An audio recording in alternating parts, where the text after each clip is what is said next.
the other product that I saw announced that just really, it's twofold, because on one hand, it's a really neat product. On the other hand, no.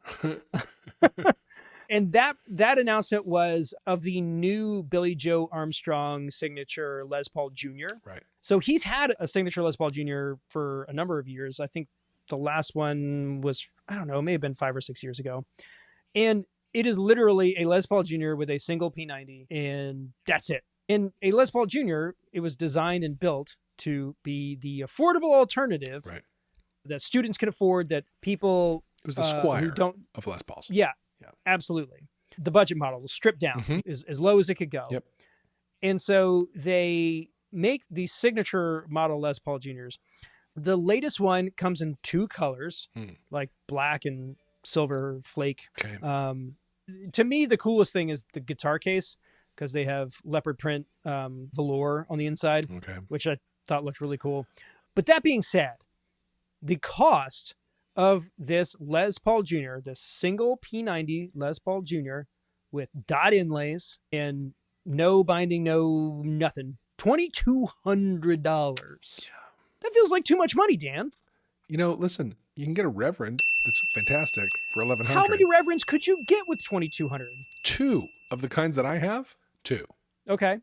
And you could probably get them in cooler colors than black or silver. Heck yeah. Mine's a metallic green. There you go. They're really cool purple, too. So, I mean, this is not late-breaking news. We are not exposing anything that people don't already know about Gibson currently. Unless you're a drummer, in which case you don't care.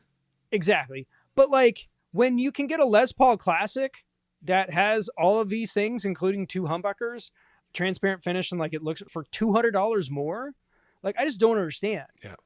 Like, what... I mean, I know the answer, but I don't. Maybe it's just because I don't like the answer. How about that? No, you know the answer. What's the answer? Go ahead. The market for this guitar is dentists who listened to Dookie in middle school. There you go. That's who this is for. Yeah.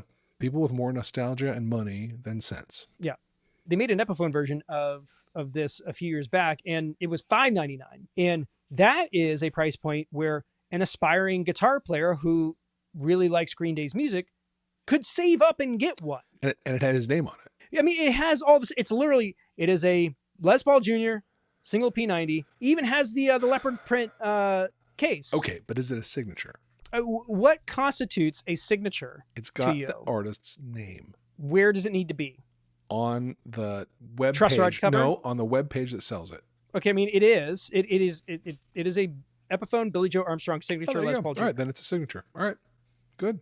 But because like I thought you were like saying like no, it's got to have his name on it, and I'm like looking through pictures like it doesn't have his name on it, but it's still the $2,200 one doesn't have his name on it. I'm just saying like it's branded to the artist, and that's what makes it valuable. But again, you're starting with a very plain guitar indeed, and you're not adding anything to it. The only difference that I can see is that okay, so I will one up the case. You can get a hot pink chainsaw case with the leopard print on the inside. The case is special. Is the case, is the case available on any other model? Absolutely not. And you can't buy it there you go. A la carte, okay. Which is also bull snacks. In that case, it's a signature case, and that's what you're paying for.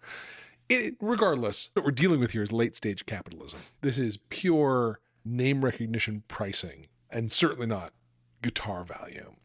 If you want a guitar value, why, you should buy a Reverend. We're really just trying to get that endorsement. Yeah. Huh? But that's the thing is that, like, I own 2 signature guitars, and they're both imports. All right. And with the exception of the Nick Johnson one, there is not a custom shop or American hand-built equivalent.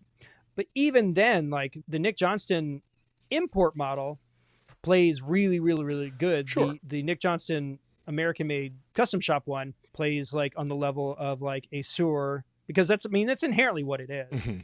It's a Soar kind of take. And look, don't get me wrong. Signature guitars are super cool. I think the St. Vincent is amazing. Mm-hmm. But this one, clearly, there's nothing special about the way this guitar is spec'd. At all. Except for that it's got a signature on it. Mm-hmm. But I mean, you can get a truss rod cover. You can get a truss rod cover. Yeah. So yeah, that's my gripe. It's just, no, it's too much. Mm-hmm. But what do I know? They may be sitting in a meeting and go, we sold 700 of these things on its opening day. And, I don't know what the markup on that would be, but it's got to be astronomical. And I'm sure Billie Joe gets a little something per unit. Of course he does. Of course. There's a royalty there. I've been feeling like Gibson is mostly about the positioning and branding and marketing much more than the guitars.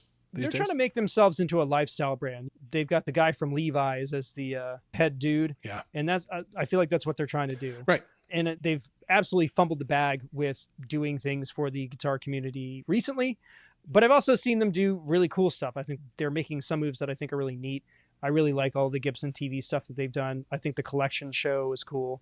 I think most of Mark Agnesi's doing is neat. I like watching those videos because I'm a guitar nerd. So. Yeah, well. But yeah, there's been other stuff where it's just kind of like I want to root for Gibson. I like their stuff, but they don't always make it easy. No, and you know, the word is if you play a current one, your experience is not what it once was. Playing a Gibson, the quality control is not what it once was. The feel of them isn't the same. I don't know. So yeah, I think that wraps up Gear Talk for today. Okay.